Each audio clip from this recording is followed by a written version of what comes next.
Joel 2, verso 12. Ainda assim, agora mesmo, diz o Senhor, convertei-vos a mim de todo o vosso coração, e isso com jejuns, com choro e com pranto. Rasgai o vosso coração, e não as vossas vestes, e convertei-vos ao Senhor vosso Deus, porque Ele é misericordioso, é compassivo, e tardio em irar-se, e grande em benignidade se arrepende do mal. Quem sabe, se não se voltará e se arrependerá e deixará após si uma bênção, uma oferta de manjares e libação para o Senhor vosso Deus? Tocai a trombeta em Sião, promulgai um santo jejum, proclamai uma assembleia solene. Congregai o povo, santificai a congregação, ajuntai os anciãos, reuni os filhinhos e os que mamam. Saia o noivo da sua recâmara e a noiva do seu aposento. Chorem os sacerdotes ministros do Senhor entre o pórtico e o altar e orem. Poupa o teu povo, ó Senhor, e não entregues a tua herança à vergonha, ao opróbrio, para que as nações façam escárnio dele, porque hão de dizer entre os povos, onde está o seu Deus? Querido Deus, abençoa o nosso coração neste momento da palavra, e que a igreja aqui reunida em reverência e santo temor possa acolher o que esse texto bíblico sagrado nos diz nesta noite. Oh Deus, prepara o solo do nosso coração, de todos que estão aqui, e leva cativo o nosso pensamento à obediência em Cristo. Repreende a ação de Satanás, para que ele não tente roubar de nós a palavra, mas que no nosso coração, a nossa mente, a nossa vontade estejam totalmente voltados e submissos ao Senhor. Que assim seja em nome de Jesus. Amém. Meus amados, eu li esse texto domingo passado, vocês perceberam? Alguém percebeu ou não? Não perceberam. Alguém ali levantou a mão. Eu li esse texto por ocasião do culto jovem da semana passada, li 2 textos, esse texto e também lá em 1 Timóteo 4,12. Mas Deus colocou no meu coração para ler mais na íntegra o texto de Joel e trabalhar uma questão que todos nós anelamos, que é uma intervenção de Deus na história.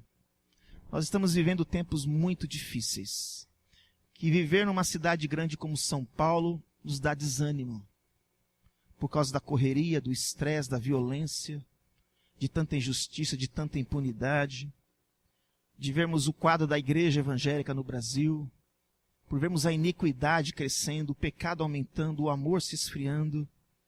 Como nós precisamos desejar, queridos, e anelar uma visitação de Deus na história antes da gloriosa volta de Jesus.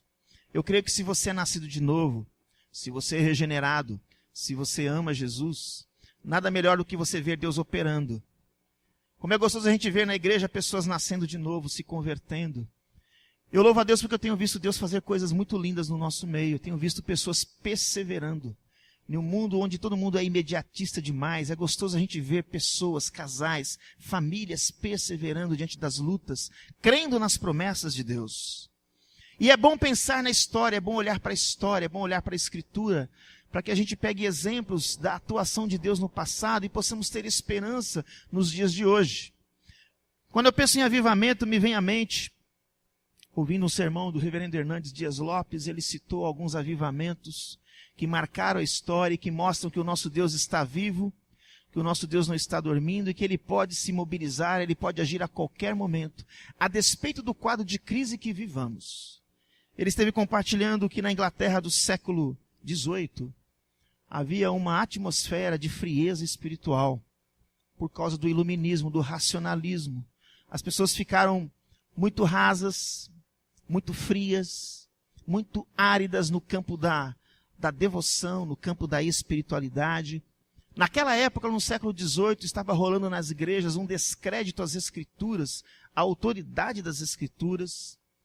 Pastores pregavam sermões mortos para auditórios sonolentos. E quando desciam do púlpito, iam para o bar encher a cara. Esse era o quadro da igreja da Inglaterra no século XVIII. E aí, um grupo de jovens começaram a se reunir para orar, porque não aceitavam aquele quadro. Nós precisamos de homens, mulheres, jovens, adolescentes que não aceitem o quadro, que não se conformem. Eles não se conformavam. Começaram a se reunir para orar.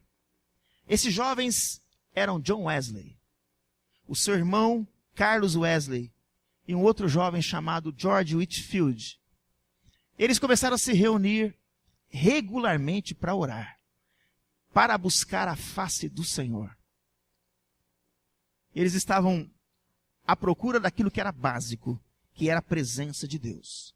E foram muitos os encontros de santificação, de leituras, eles liam a Bíblia juntos, eles liam livros, eles se edificavam mutuamente, até que na madrugada do dia 31 de dezembro de 1739, às 3 horas da manhã, o Espírito Santo de Deus desceu sobre eles. Eles foram tomados pelo Espírito Santo e começaram a pregar nas praças. E o povo começou a se direcionar a esses ajuntamentos. E o Espírito Santo foi derramado sobre a nação a partir daquele movimento do Clube Santo, que era um clube de jovens que com sinceridade e seriedade estavam dispostos a buscar a Deus. Dizem os historiadores que este avivamento foi o que salvou a Inglaterra de um banho de sangue na Revolução Francesa. Quando Deus começa a operar entre nós, este mover de Deus sai dos portões e atinge a sociedade. Um outro exemplo contemporâneo do século passado, do mover de Deus, foi na Romênia, onde imperava Ceausescu, que era um ditador, ele e a sua mulher assolavam aquela nação. E Deus usou uma igreja de 80 membros para deter a arrogância daquele ditador. A polícia secreta de Ceausescu foi à casa do pastor Toderick. Sua casa ia ser invadida pela polícia secreta, eles iam levar o pastor para a cadeia. Sabe o que a igreja fez? A igreja todinha foi para a casa do pastor. E rodearam a casa. E um jovem batista, comprou velas para todos os crentes e deu uma vela para cada um, para que eles estivessem com velas acesas ao redor da casa. Mas não teve jeito, a polícia chegou, deram tiros na perna deste moço e levaram ele para o hospital para amputar a perna dele. E alguém chega e pergunta, você não está arrependido? Você é tão jovem, vai perder a sua perna, não vai andar mais. E ele disse, eu não estou arrependido. Eu perdi a perna, mas eu acendi a primeira vela. E depois de 10 dias, algo maravilhoso começou a acontecer. Naquela mesma noite, uma moça pentecostal começou a gritar pelas ruas, Deus existe. Liberdade, liberdade, liberdade, Deus existe. E depois de 10 dias, no dia 25 de dezembro de 1989, sabe quantas pessoas haviam nas ruas? Não tinha internet naquela época, nem rede social. 100 mil pessoas estavam declarando, Deus existe. Deus existe, liberdade, liberdade, liberdade. E caiu Ceausescu. Alguém aqui lembra disso? Algumas pessoas lembram. Eu lembro dessa fase, na década de 80. Não sabia da história da igreja, que nem sempre os noticiários mostram. Mas vejam que uma igreja envolvida pelo Espírito Santo de Deus, vejam que uma juventude envolvida pelo Espírito Santo de Deus pode fazer, nas mãos de Deus. E quando nós vemos o texto de Joel, nós vemos que Joel é conhecido como o profeta do Pentecoste, porque ele profetiza o derramamento do Espírito Santo nos últimos dias. E esse derramamento aconteceu em Pentecoste, como nós vimos a semana passada, mas em tempos ocasionais da história, Deus visita o seu povo. Não mais da maneira como ele visitou no Pentecoste, mas ele traz avivamento, ele traz revitalização, ele traz energia para a sua igreja. E o contexto de Joel é um contexto de crise que nem o nosso. É um contexto onde o povo de Deus estava desobedecendo, onde o povo de Deus estava quebrando a aliança, onde o materialismo, o mundo estava envolvendo a cabeça do povo, e Deus anuncia o juízo através de Joel. Deus manda pelo menos 4 classes de gafanhotos para destruir a terra. Deus manda a fome, Deus manda a sede, Deus manda o fogo para punir o seu povo, para denunciar o pecado com juízo, com julgamento. Mas ao mesmo tempo, paralelamente, Deus faz uma promessa do derramar do Espírito. E geralmente ao longo da história tem sido assim. Em tempos de crise, em tempos de dificuldade, em tempos onde as esperanças se perdem, onde perdemos as expectativas, Deus levanta uma nata. Deus levanta um grupo de homens e mulheres que acreditam no sobrenatural de Deus, que acreditam na sua palavra, nas suas promessas e começam a buscar. E Deus, no seu poder, manifesta essas promessas no meio da sua igreja. Meus amados, antes que o juízo final chegue, e ele está chegando, nós precisamos, como igreja, buscar um despertamento da parte de Deus. E esse despertamento, ou essa restauração de Deus para as nossas vidas, para as nossas famílias, para a nossa sociedade, começam a partir da consciência da crise que nos cerca. Você tem consciência da crise? Você tem consciência do mundo que a gente está vivendo hoje? Você tem consciência de como o diabo tem trabalhado para destruir as gerações que estão se levantando agora? Você tem consciência de como o pecado está dominando os nossos políticos? A própria maneira como o nosso país e outros são direcionados, são dirigidos? Nós hoje precisamos orar por avivamento. E avivamento não é uma coisa que fica nas 4 paredes, é uma coisa que sai dos portões. Primeiro incendeia a gente. Nos tira do comodismo, da frieza, da mornidão, de uma vida espiritual superficial para uma vida mais profunda, para mais devoção, para mais consagração. Nós precisamos orar, porque hoje nós vemos a ausência de fervor no coração de muitos. Se dizia muito de católicos não praticantes, hoje está cheio de evangélico não praticante. Evangélico que não come do pão da vida, que não experimenta Jesus, que cultua de forma parcial, de fachada. Hoje falta fervor na palavra, na oração, na adoração, preguiça, descaso com a obra do Senhor. Parece que as coisas do mundo tornam-se a nossa maior prioridade e Deus sempre fica por último. Temos visto a falta de amor comunitário, familiar, a imoralidade crescendo e sendo relativizada, justificada. A restauração sempre passará pela consciência da crise. Tanto é que a Bíblia diz em Isaías 1,18, vinde, pois, e arrazoemos. Usemos a razão, a lógica. Ainda que os nossos pecados sejam vermelhos como carmesim, eles se tornarão brancos como a neve.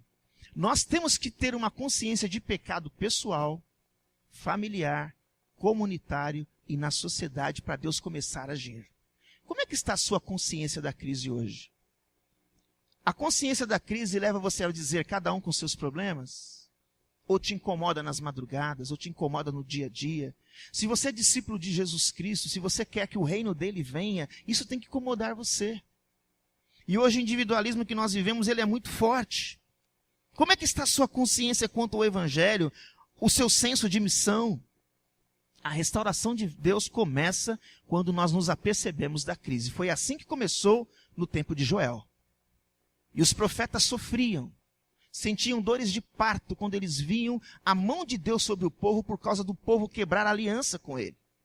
Como é que está a nossa aliança com Deus? Uma segunda coisa que a gente aprende com Joel, e já entrando no texto propriamente dito, é que a restauração, ela só pode vir como resultado, irmãos, da nossa volta para Deus. Nós temos que voltar para Deus. Porque às vezes nós não estamos em Deus, às vezes nós estamos na religião. Nós estamos no piloto automático da religiosidade, de bater um cartão, de não sermos engajados, de não sermos militantes da obra do Mestre. O texto do verso 12 mostra exatamente isso, que o processo de restauração começa com Deus. É uma volta para uma relação pessoal com Deus. Diz o texto, ainda assim, agora mesmo, diz o Senhor, convertei-vos a quem? A mim. Para que haja restauração, é importante que nós nos voltemos para o Deus Todo-Poderoso. Para um Deus que eu sempre tenho dito que tem os seus sentidos aguçados. Deus está aqui neste lugar. Ele conhece os corações. Ele sabe qual é a intenção do Espírito. Ele sabe se você está adorando em espírito e em verdade ou não, se você está longe. Ele sabe. E ele quer uma mudança de rumo para ele. Ele quer uma mudança de mente para ele. Conversão é mudança de rumo, é mudança de mente. É volta radical para Deus. E nesse sentido, Deus está desejando que nós o amemos mais do que a religião, mais do que os ritos, mais do que as coisas com que nos acostumamos a fazer, os costumes, as tradições. Deus quer ser amado por Ele mesmo. Deus quer que você o ame, independente das bênçãos que Ele possa te dar. E quanta gente hoje desejosos da bênção, mas longe do abençoador, ou sem intimidade com Ele. Conversão radical é encarar os desafios do discipulado, é amar a Deus sobre tudo e sobre todos. Você se sente nessa noite íntimo com Deus? Você está disposto a voltar para Deus? Você tem saudade de Deus? Você tem saudade ou você tem necessidade da presença dele nos seus sentimentos, no seu coração, no ordinário da tua vida, na tua agenda, no dia a dia? Como é que está Deus na nossa vida? A primeira coisa, se nós quisermos ver uma restauração, nós temos que nos voltar para Ele, temos que nos voltar para a palavra, para a oração, para o louvor, para o testemunho. Ele tem que ser o primeiro, Ele tem que ser o Senhor. Ele tem que ser o Deus absoluto. Ele tem que ser exclusivo. Deus é exclusivo na sua vida? Ou Ele é um grande quebra-galho na sua vida? Quem é Deus na tua história?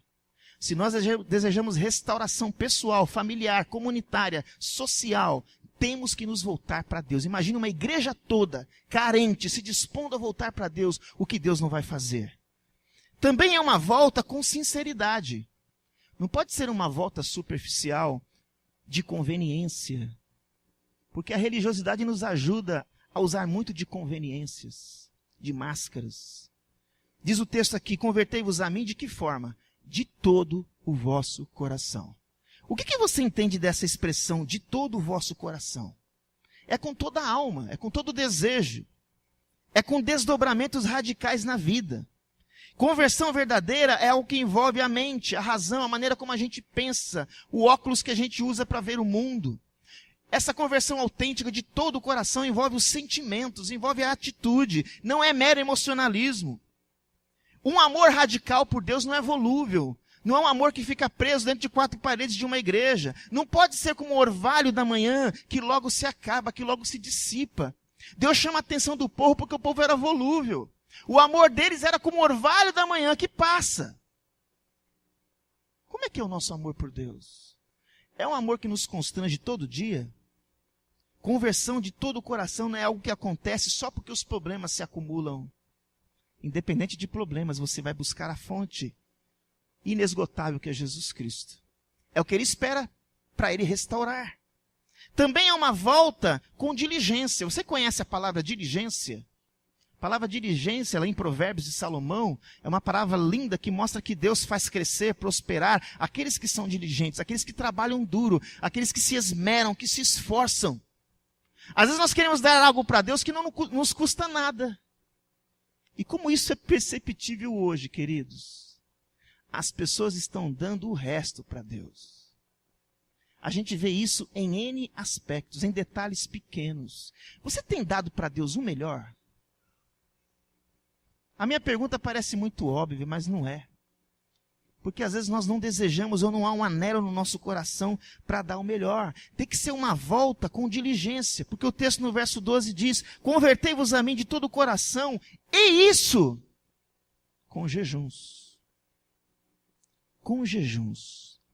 Qual foi a última vez que você jejuou para buscar a Deus? O jejum não é greve de fome.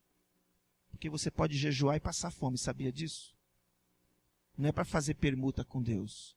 Jejum é fome de Deus. Ao ponto que você deixa de comer porque você tem muita sede, muita fome dele. Jejum não é regime para emagrecer. Jejum é instrumento de mudança. Muda a nós, não muda Deus. Devemos jejuar para Deus. Devemos jejuar para nos humilhar diante dele, para reconhecer as nossas falências, as falências dos nossos recursos. Devemos jejuar para buscar o socorro de Deus. E nas grandes tragédias e nas grandes crises, quando a coisa começava a apertar o coração, quando o desespero começava a envolver as famílias, o povo se voltava para Deus. Deus renovava a aliança. A fome por Deus era tão grande que o pessoal deixava de comer para buscar a presença dele. O que será que precisa acontecer mais para que o nosso apetite por Deus aumente? Será que tem que acontecer tragédias? Jesus disse que enquanto o noivo estivesse, não era necessário jejuar, mas chegaria o tempo que o noivo partiria. O noivo está para voltar, para buscar a sua igreja, e hoje é um tempo que nós precisamos buscar profundamente a presença de Deus. Reverendo Hernandes diz que quem jejua tem pressa. Quem jejua está ansioso por ver a intervenção de Deus. O rei Josafá, ele convocou a nação de Judá para jejuar, e Deus libertou o povo da mão do inimigo, porque o povo jejuou, o povo se humilhou, o povo se quebrantou. O povo todo foi tomado por esse sentimento de necessidade por Deus. Lembra de Nínive? Jonas estava com raiva, teve que pregar com raiva, né? E pregou com raiva e deu certo. Porque o povo colocou pano de saco e todo mundo jejuou, inclusive o rei. E Deus perdoou a cidade. Livrou a cidade do juízo. Esther, lembra da rainha Esther? É incrível o livro de Esther que não aparece o nome de Deus. O nome de Deus aparece em um acróstico. Mas é perceptível a busca do povo com o jejum. Quando Amã decreta a morte dos judeus, a rainha Esther, ela convoca todo o povo judeu para orar e jejuar. E Deus intervém. Em alguns livros que eu li do pastor Po Yong-Chu na Coreia, no conflito que havia, ou que há, né, entre os coreanos do norte e os coreanos do sul, inúmeras vezes a igreja foi colocada para jejum e oração, para que Deus se movesse, para que Deus operasse. Às vezes essa não é uma prática que nós falamos, mas é uma coisa que nós precisamos vivenciar como igreja. Às vezes nós estamos muito cheios de nós mesmos e nós precisamos de uma busca mais intensa. No ano de 1756, o rei da Inglaterra convocou um dia solene de oração e jejum por causa da ameaça dos franceses. João Wesley, o reformador metodista, compartilhou com o povo, as igrejas ficaram lotadas e Deus operou, Deus agiu, Deus interviu. Eu creio que a igreja evangélica brasileira, ao invés de ficar buscando prosperidade, ela deveria jejuar mais. Ela deveria se humilhar mais, para que Deus descesse lá em Brasília e fizesse algo novo. Ele pode fazer isso. Ele é o Senhor da história. Ele só precisa que a sua igreja corresponda aos ensinos e princípios que ele mostra na sua palavra. Voltar para Deus, queridos, tem que ser algo pessoal, tem que ser sincero de todo o coração, tem que haver diligência, aqui entra o jejum, tem que haver quebrantamento. Diz o texto que além do jejum, com choro e com lágrimas. Com choro e com lágrimas. Eu pergunto para nós que estamos aqui nessa noite, há quanto tempo você não chora na presença de Deus? O maior homem chorou. Quem foi este homem? Jesus. Jesus chorou na morte de um amigo seu, Lázaro. Jesus chorou quando lá do monte ele viu Jerusalém e ele chorou. Ah, Jerusalém, você que mata os profetas, como eu queria pegar você como uma galinha pega os seus pintinhos e colocá-los debaixo das minhas asas. Será que às vezes Deus não chora por nós dessa maneira? Diante da nossa rebeldia, do nosso distanciamento? Há quanto tempo você não chora? A Bíblia diz que o choro pode durar, mas a alegria vem. E se você já experimentou esse texto, é muito gostosa a alegria pós-choro. Não é verdade? Aquela alegria que redime, aquela alegria que coloca nos seus lábios um cântico novo. Uma coisa muito séria, queridos, quando não há espaço, escute o que eu vou dizer, quando não há espaço para o choro e não há espaço para a alegria, é um sinal de que nós estamos secos e endurecidos. Porque o Espírito Santo, ele é lindo. Quando ele quer quebrantar um povo, ele nos dá um choro de tristeza, de arrependimento. Não tem preço isso, quando nós nos sentimos redimidos com esse choro. E o outro lado da emoção, que é a alegria, também é uma verdade. O homem e a mulher, o jovem, cheio do Espírito Santo, tem uma alegria contagiante. Então, quando a gente não chora e não se alegra, alguma coisa de errado está acontecendo com a gente. Como é que está o seu coração hoje?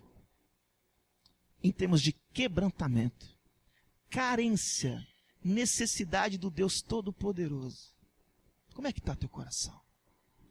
O povo, se quisesse experimentar uma restauração, tinha que chorar o seu pecado, chamar o pecado de pecado. Será que nós estamos dispostos a lutar como Jacó?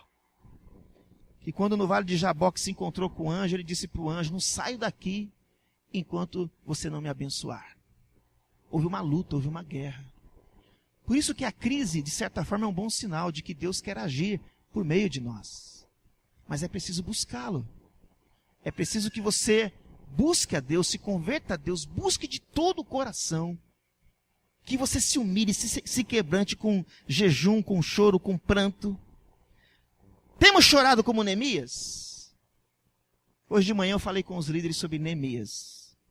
O Neemias, quando soube que os muros caíram, que as janelas estavam queimadas, que a cidade de Jerusalém virou uma terra de ninguém, esse homem chorou, gente.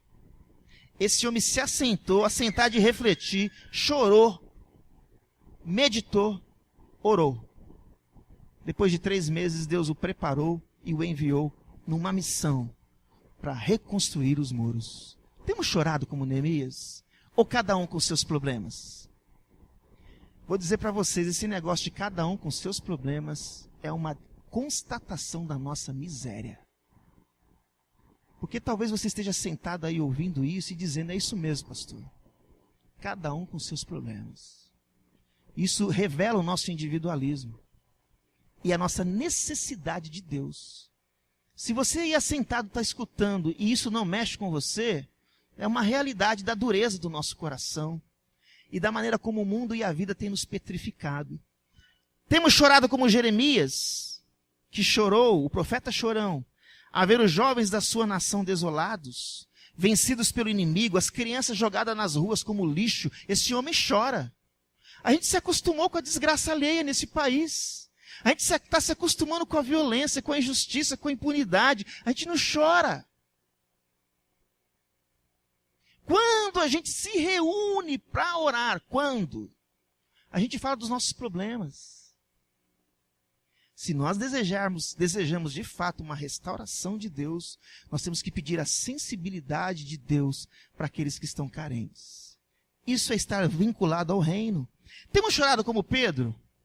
Vocês lembram do choro de Pedro? Choro redentivo. Ô mestre, eu nunca vou te abandonar, hein? Nunca. Todos podem te abandonar, mas eu jamais te abandonarei.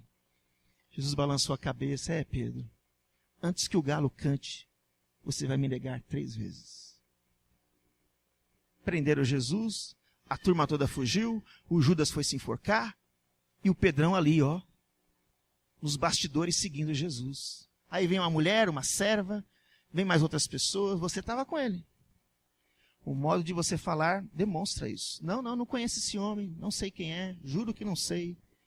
E quando ele falou isso pela 3ª vez, o galo cantou, e ele olhou para quem? Ele olhou para Jesus. E diz a Bíblia que ele chorou amargamente. Talvez aqui haja neste lugar pessoas que precisam ter a experiência de Pedro. Porque às vezes, pela ignorância espiritual, a gente pensa que é alguma coisa. A gente pensa que é pedra. Pedro quer dizer pedra, mas ele era uma pedrinha. E quando ele olha para o seu caráter, para o seu mundo emocional, ele vê que não é nada e ele chora. Isso nós chamamos de arrependimento. Cair em si e ver o quanto nós dependemos de Deus. O milagre da salvação, inclusive, acontece aí. Quando você entende que por você não pode nada. Você tem chorado? Porque o prenúncio de uma grande alegria acontece diante de um choro que envolve as nossas entranhas e a nossa alma. Meus amados, é uma volta sincera também. O texto diz aí no verso 13, veja aí. Rasgai o quê? E não? O nosso Deus, escutem, Ele é tão perfeito, tão sábio, tão soberano, tão conhecedor de todas as coisas, que Ele não gosta de encenação. Deus não gosta de teatro, entre aspas. Ele não gosta de uma vida teatral. Deus não gosta de hipocrisia. Deus não gosta de demagogia. Deus gosta de sinceridade.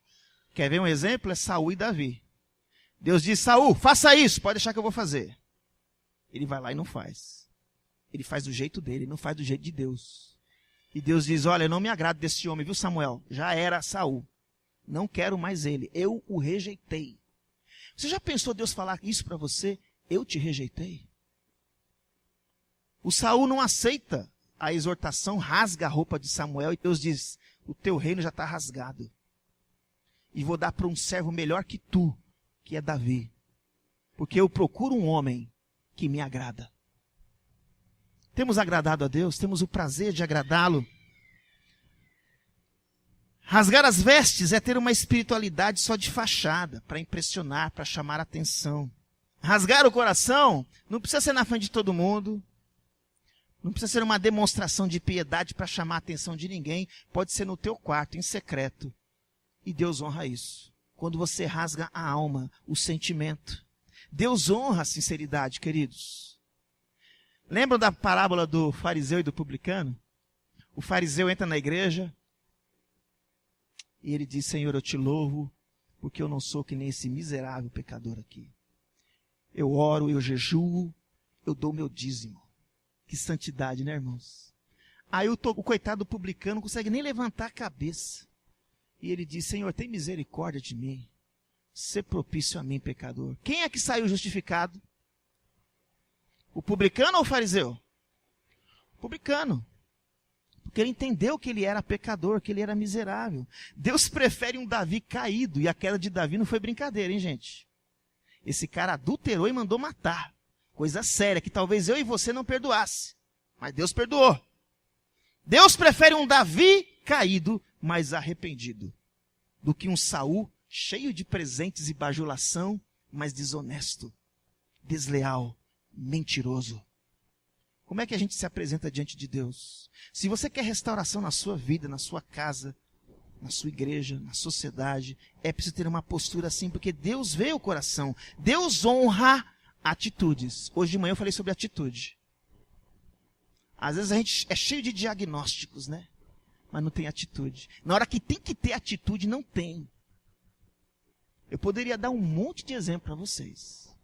Gente que fala, discursa, tem gogó, fala para chuchu, mas na hora da atitude, não tem atitude.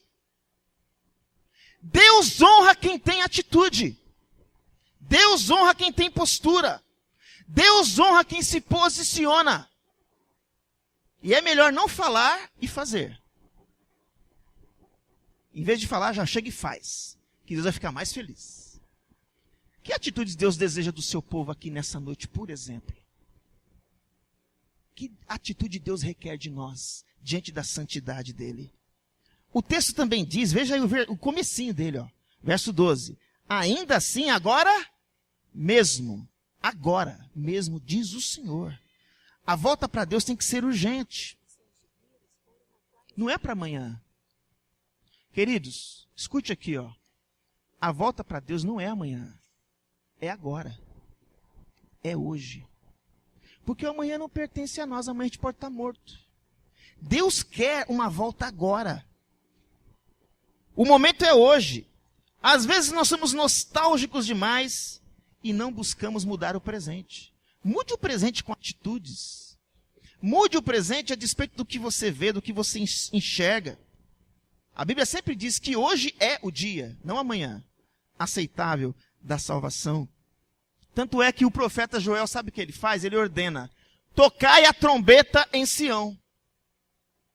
Toque a trombeta para avisar todo mundo, criança pequena de peito até o ancião. Todo mundo tem que ouvir a trombeta. E tem que despertar para o chamado de Deus. Deus está chamando. A trombeta só era tocada em época de quê? De emergência. Mas a trombeta é tocada em Sião e não no mundo. A emergência e a urgência começa aqui entre nós. Porque o mundo não está nem aí com essa urgência. A urgência começa na casa de Deus. Inclusive o juízo começa na casa de Deus. Então, queridos, como Deus deseja que a restauração aconteça numa volta para Ele. E essa é a alma do culto verdadeiro, quando nós nos voltamos para Jesus. É impressionante como nós olhamos para os lados, até no nosso momento cultico. Como é que está a nossa verticalidade com Deus? Às vezes acontecem umas coisas no lado, a gente fica preocupado, a gente não consegue se concentrar nele. E é o que ele espera, que nós voltemos para ele. A restauração também vem como resposta da gentileza de Deus. O verso 13, veja comigo aí, ó. Rasgai o vosso coração e não as vossas vestes, e convertei-vos ao Senhor vosso Deus, porque ele é o quê? Misericordioso e... Todos nós aqui somos pecadores. Talvez hoje nós tenhamos já decepcionado o Senhor. Talvez hoje a gente já veio para cá com o coração triste. Mas Deus está dizendo que ele é misericordioso, que ele é compassivo, que embora eu e você quebremos a aliança, ele renova a aliança. Diz a Bíblia, quero trazer à memória o que pode me dar esperança. As misericórdias do Senhor são a causa de não sermos consumidos. Aleluia. Renovam-se a cada manhã. Grande é a sua fidelidade. Nessa madrugada elas vão se renovar. A despeito da minha miséria e da tua. Deus sempre está com uma bandeja para nós, nos oferecendo oportunidades. Hoje eu falei tanto de oportunidade de manhã, sobre atitude. A oportunidade de você dobrar um joelho, de você rasgar o coração diante de Deus e se humilhar perante Ele. O nosso Deus é um Deus de aliança. E a sua misericórdia não é um mero emocionalismo divino. Deus não é volúvel. Quando Deus se compadece, Ele se compadece para valer, para intervir na nossa história. E essa restauração, queridos, que acontece pela gentileza de Deus, envolve uma conversão pessoal como coletiva. Veja aí o verso 16. Congregai o povo, ajuntai, santificai a congregação e ajuntai os anciãos. Vamos detalhar aqui agora. Quem é que Deus está convocando hoje aqui para se humilhar diante dele? Ajuntai os anciãos. Ajuntar é reunir. Por que o primeiro grupo escalado são os anciãos? Alguém sabe o que significa a palavra presbiteros? O mais velho. Ancião. Na verdade, ele está chamando a atenção da igreja, dos líderes da igreja. Os mais experientes. Ajuntem-se. E hoje a gente tem uma dificuldade de ajuntamento terrível por causa do nosso maldito tempo, né? O Cronos nos controla. E eu acredito que quando a fome de Deus é intensa, irmãos, a gente dá um jeito de se ajuntar. A gente dá um jeito de se ajuntar. Será que eu estou forçando a barra falando isso? A gente dá um jeito de se ajuntar, porque a nossa fome, o nosso senso de urgência é tão acurado que a gente precisa se juntar. O primeiro grupo escalado são os anciãos, que representam a liderança de Israel. A igreja é um retrato da sua liderança. Ela nunca está à frente dos seus líderes. Que palavra séria. Para mim como pastor, para os presbíteros que estão aqui, para os diáconos, para os líderes de grupos, para professores de escola dominical, para a gente que está na frente. Olha que responsabilidade. Ajuntai os anciãos. Os líderes devem ser os primeiros. Os primeiros. O maior senso de responsabilidade não é com o povão, é com os líderes. E quando a gente olha para as igrejas evangélicas hoje, a gente vê muitos líderes distantes. Distantes. Não estão juntos. Deus quer levantar uma liderança camarada. Camarada que tem cola, é que tem liga, é que fala a mesma língua. É que tem paixão por Jesus, é que tem paixão por vidas. Eu creio nisso. E eu creio que isso é bíblico. Os jovens devem se voltar para Deus. Olha o que o texto diz. Ajuntai os anciãos, reuni os filhinhos e até os que mamam. Moçada que está aqui, as pressões sobre os jovens hoje são muitas, são grandes. E como eu disse domingo passado, lembra de Faraó? Faraó queria mandar os mais velhos para o deserto, mas ele queria ficar com a juventude com ele. Por que será, hein? Deus quer reunir a juventude. Hoje nós tivemos uma reunião de oração aqui, viu, irmãos? Glória a Deus. Com alguns jovens. Quem são os outros jovens que vão participar? Jovenzão você, né? Amém, irmão? Nós precisamos de jovens que tenham sonhos, utopias. Vocês viram o início do sermão? O Clube Santo era um clube de jovens que tinham tentação que nem você tem, jovem. Pecado nunca mudou, sempre esteve atualizado. Mas eles tinham fome de Deus. E isso fez a diferença. Nós precisamos de jovens que parem de ficar no oba-oba, que parem de brincar de ser crente, e que seja crente para valer, sem perder a alegria, sem perder o encanto, com toda a juventude que Deus te deu, com a saúde que Deus te deu, mas que você busque a Deus. Deus está convocando os anciãos, depois os filhinhos, os jovens, os que mamam. Sansão deu uma festa regado a vinho, porque era o costume da sua época. O Sansão, o nazireu de Deus, entrou na farra, brincou com o carisma de Deus e virou palhaço do diabo. Vocês lembram disso? Porque cegaram seus 2 olhos, vazaram seus olhos, porque ele brincou com o carisma de Deus. Então, moçada, você que está aqui hoje, Deus quer levantar você. Deus quer que você saia do muro e que você se posicione diante dele. Nós precisamos de jovens como José, que prefere a prisão, olha bem, prefere a prisão do que o pecado. Nós precisamos de jovens como Daniel e seus amigos que resolveram não se contaminar com as finas iguarias do rei. Tempo de avivamento, a trombeta está tocando, Deus está chamando a liderança, Deus está chamando os jovens para um novo momento. O lugar do jovem curtir a vida é no altar de Deus. E sem a presença de Deus, você não vai ter plenitude de alegria, viu? Porque plenitude de alegria é na presença dele, do Todo-Poderoso. E quem é jovem, quer curtir a juventude, alegria no Senhor não tem preço. É outra alegria. A volta para Deus, gente, escuta aqui, ó, era tão urgente, até para quem estava casando. Você lembra quando você casou? Casamento, igreja cheia, já pensando na lua de mel.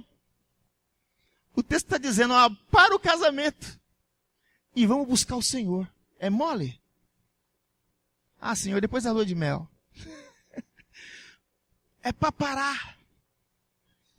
Saia o noivo da sua recâmara e a noiva do seu aposento. Vem cá, vamos buscar o Senhor juntos. Vocês estão vendo o senso de urgência?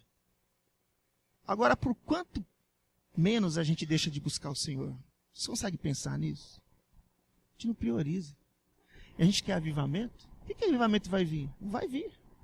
Avivamento é quando a gente se identifica a crise e volta-se para Deus. Reunir também os que mamam. Até as crianças estavam sendo desafiadas a voltarem a Deus.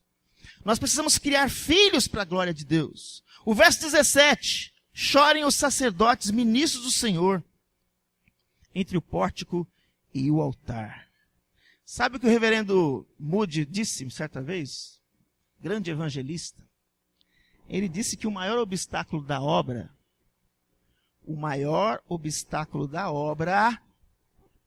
são os obreiros. Os ministros têm que chorar. Tem que chorar. E aí, ministro? E aí, servo de Deus, que Deus tem levantado, você tem chorado? Eu acredito muito no valor de um obreiro, gente. Mas como diz a Escritura, a seara é, mas os trabalhadores, rogai, pois, para que ele levante mais obreiros para a sua seara. A seara é linda. Tive o exemplo da Sônia e do Jair, me lembro quando eles chegaram aqui. Já são obreiros hoje, a família sendo salva. Deus quer fazer mais nesse lugar aqui. Mas ele precisa de obreiro. Ou vocês acham que Deus vai usar um obreiro só? Essa visão paternalista que a gente tem de igreja, irmão, a gente precisa desprogramar ela. Desprogramar. Pastor está na igreja para equipar os santos. Vocês sabiam disso? Para que os santos façam o serviço. É um formigueirão assim, ó. Formiga para lá, formiga para cá. Não é assim um formigueiro? É o que Deus espera da sua igreja. Eu quero concluir dizendo que quando Deus restaura a sua igreja, Ele muda a sorte da sua igreja. Está no verso 18 ao 27, você lê em casa depois. Ao invés da fome, vai ter fartura. Ao invés da opressão, vai ter libertação. Ao invés da seca, vai ter chuva torrencial. Ao invés do prejuízo, haverá restituição. Ao invés da vergonha, haverá louvor. Ao invés da lamentação e solidão, a plena consciência de que Deus está presente. Os nossos cultos aqui vão ser diferentes na medida que nós percebemos a presença de Deus. E ninguém vai ter que falar, olha aqui, ninguém vai ter que fazer isso. Quando Deus se faz presente, todo mundo sente. E a gente sai diferente daquela porta. Mas para isso nós precisamos discernir que precisamos de restauração nas nossas vidas. Estão entendendo? É o que Deus determina para cada um de nós, queridos. Obrigado. Quando Deus restaura a sua igreja, Ele derrama sobre ela o seu Espírito Santo. Você precisa do Espírito Santo? Eu preciso muito dele. E ele pode fazer coisas que nós não imaginamos. Mas nós precisamos buscá-lo. Rasgar